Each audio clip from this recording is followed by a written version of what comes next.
Part 2. The Horrifying Discovery.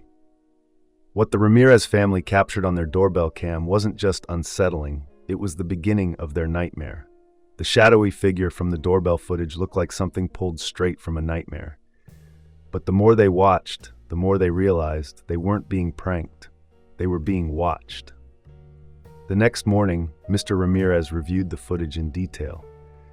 He tried to rationalize it. Maybe it was a glitch, maybe a trick of the light, but it wasn't. The figure was tall, impossibly thin, with elongated limbs that stretched far too long to belong to a person. Its head twitched unnaturally as it hovered near the door. And then came the most horrifying part. At exactly 11:07 p.m., the figure turned its head and stared directly into the camera. No eyes, just hollow, gaping sockets. And then it raised its hand and knocked 3 times. The Ramirez family was frozen with fear.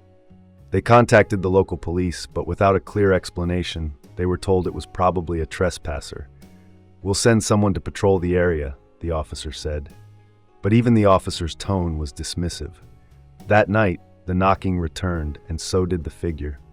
This time, the camera caught more. The figure didn't just knock, it lingered. Its face, or what should have been its face, was inches from the camera, like it knew someone was watching. And then it whispered something. The mic barely picked it up, but when they amplified the audio, the sound chilled them to their core. It said, "Let me in."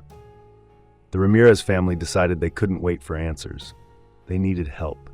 But before they could reach out to anyone else, the doorbell cam caught something new. The figure wasn't alone. Don't miss part 3 to find out who or what was joining the figure at the door.